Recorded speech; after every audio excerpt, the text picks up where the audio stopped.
Field Medic James Reeves moved through wreckage of the transport convoy, treating survivors from the attack in the contested border zone. Most were human colonists.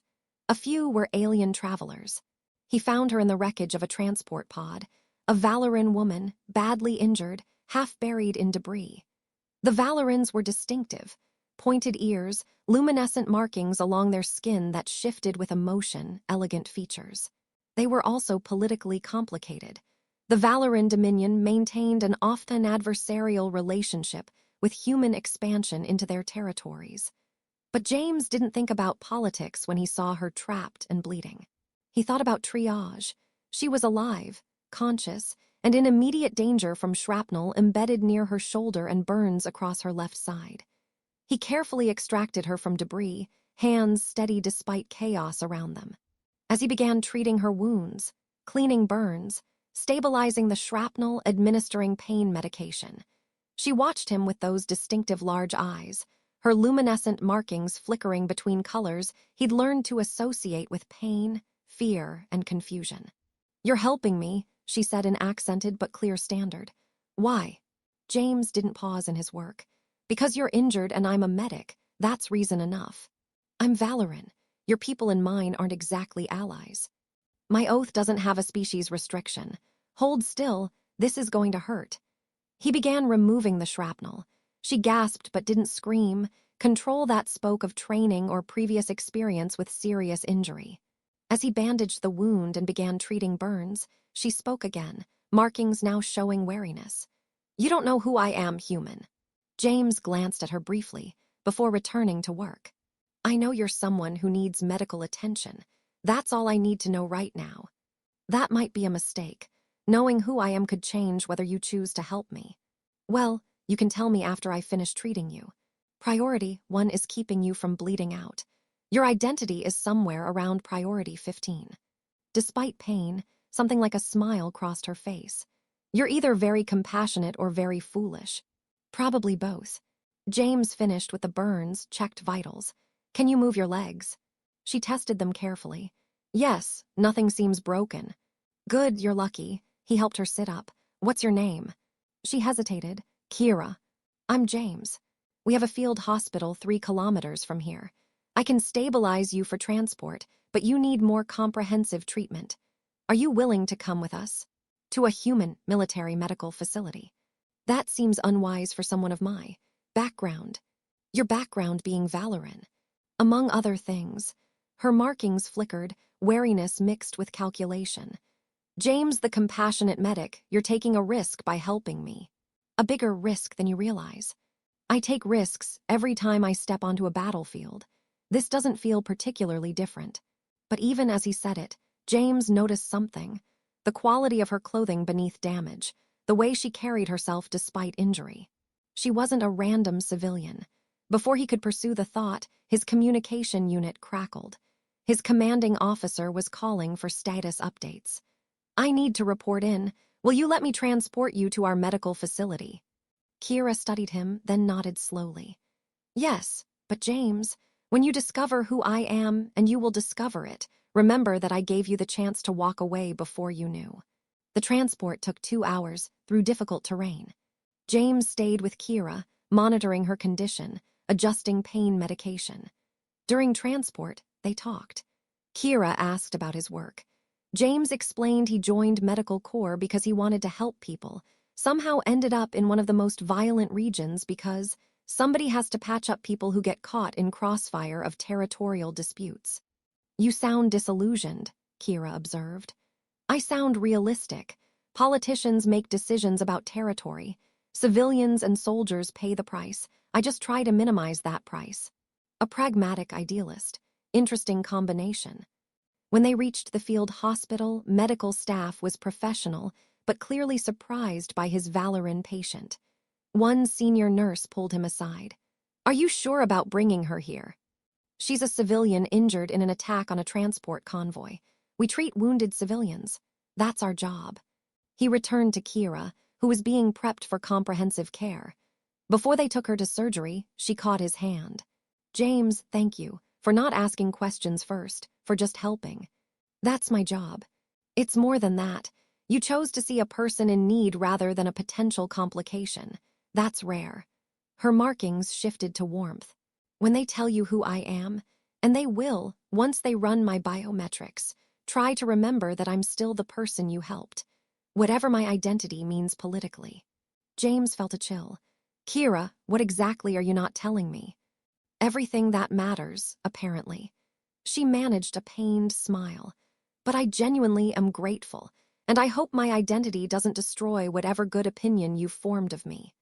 Before he could press further, the surgical team took her away. 3 hours later, his commanding officer summoned him urgently. Colonel Martinez looked simultaneously furious and terrified. Reeves, do you have any idea who you brought into my field hospital? A Valeran civilian named Kira. Princess Kira Veylan, third in line to the Valeran throne, daughter of Empress Silith. One of the most important political figures in the Dominion. Martinez pulled up an identification file showing Kira in elaborate formal attire. She's been missing for 2 weeks. The Valeran government has been quietly searching. And you just waltzed in with her like any random casualty. James felt the ground shift. She said I didn't know who she was. That knowing might change whether I chose to help. And would it have? James thought honestly. No, she was dying. Her title doesn't change that. Well, her title changes everything politically. We have a Valeran princess injured on our watch in a region where relations are already tense. The Dominion has been notified. They're sending a delegation to retrieve her. We have approximately 6 hours to figure out how to handle this without starting an interstellar incident. Over the next 6 hours, the field hospital became a diplomatic nightmare. Senior command arrived, diplomatic corps representatives conferred, everyone trying to determine correct protocol. James was questioned extensively. He answered honestly while feeling increasingly protective of Kira. When finally allowed to check on her, he found her awake and clearly aware her identity was no longer secret. Her markings showed resignation and amusement. So, they told you. Princess Kira Veylan, third in line to the throne. You could have mentioned that. James checked her vitals. Surgery went well. You'll have some scarring, but specialists can minimize it. I'm not concerned about scarring. I'm concerned about whether you're angry with me. I'm not angry. I'm confused. What was a Valeran princess doing traveling without security through one of the most dangerous border zones?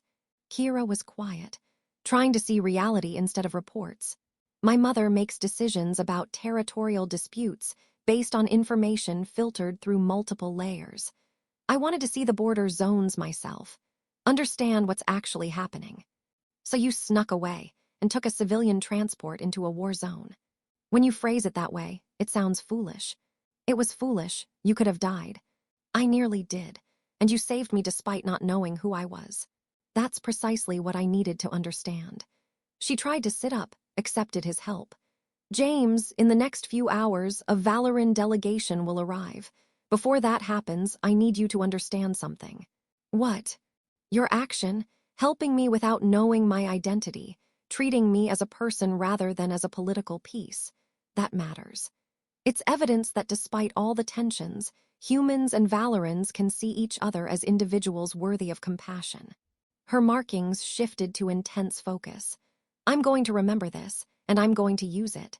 Before James could ask what she meant, alarms sounded. The Valeran delegation had arrived. Over the next hour, James watched as Kira transformed. The injured woman became Princess Kira Veylan in bearing and demeanor, commanding, composed, every inch royal. But when the delegation tried to rush her departure, she insisted on speaking privately with James first. Alone for a few minutes, her formal demeanor softened. I don't know when or if we'll meet again, but I want you to know that what you did mattered, more than you realize. I helped someone who was injured, that's all. You helped someone without calculating political implications first. In my world, that's rare. She reached for his hand, hesitated. May I? James nodded, and she took his hand in both of hers, a gesture that felt significant, formal. James Reeves, field medic, pragmatic idealist, thank you for seeing me, for helping without hesitation, for proving that compassion can transcend political boundaries. You're welcome, Your Highness. Just Kira, please, With you, I'd like to remain just Kira. She released his hand. They're going to want to leave immediately. I'll go. But this isn't finished. I promise you this isn't finished. 3 months passed. James returned to regular duties. The incident became classified. He was debriefed, told not to discuss it publicly, encouraged to forget it happened. He tried to forget, but he found himself thinking about Kira. Then everything changed.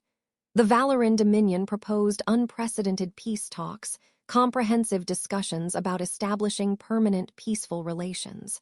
Princess Kira Veylan was announced as lead Valeran negotiator. James was stunned when he received orders to join the human delegation as medical consultant, a minor technical role that didn't require his specific expertise. The assignment didn't make sense until he arrived at the neutral station and received a private message. Princess Kira requests a meeting. They met in a diplomatic suite. Kira looked different, formal attire, bearing radiating authority, but her markings shifted to warm tones when she saw him. James, thank you for coming. Your Highness, I'm confused about why I'm here. Your expertise isn't why you're here. Kira gestured for him to sit. James, after you saved me, I thought about what I'd seen in the border zones, about civilians caught in disputes. And I thought about you, someone who helped because it was right, not because it was politically advantageous. I still don't understand. I proposed these peace talks. Used the incident with you as evidence that Valerans and humans can see each other as individuals. That compassion can bridge political divisions. Her markings shifted to intensity. They didn't entirely believe me, which is why I requested you be part of the delegation. I want you here as proof that what happened wasn't an anomaly. James absorbed this. You brought me here as a symbol. I brought you here as a witness, and as a reminder of why these talks matter. She met his eyes. These negotiations will be difficult. I need people who remember why we're doing this, who have seen the cost of conflict. You're that person for me. Over following weeks, talks proceeded slowly. James participated in healthcare working groups, but spent more time in conversations with Kira during breaks. They discussed real costs of conflict. Kira shared her experiences traveling through border zones. James shared his experiences as a field medic. They became friends, or something more complicated. Professional colleagues working toward shared goals. Two people from different worlds connected by crisis and mutual commitment. Then came the breakthrough. After weeks of negotiation, delegations reached a framework agreement, significant de-escalation, establishment of neutral zones, protocols for resolving disputes, exchange programs. At the closing ceremony, Kira made a famous speech. 3 months ago, I was dying in wreckage, one of thousands of casualties in disputes that serve no one's interests. A human medic saved my life without knowing who I was, without calculating political implications, simply because it was right. That act of compassion reminded me that we are individuals capable of seeing each other clearly. This agreement exists because one person chose compassion over calculation. After the ceremony, they had one final private conversation. What happens now? James asked. You return to your duties, I return to mine. We've both contributed to something larger. Kira's markings showed something bittersweet. I won't forget what you did, James. Not just saving my life, but proving that compassion can be politically powerful. I won't forget you either, Your Highness. Kira, with you, always just Kira.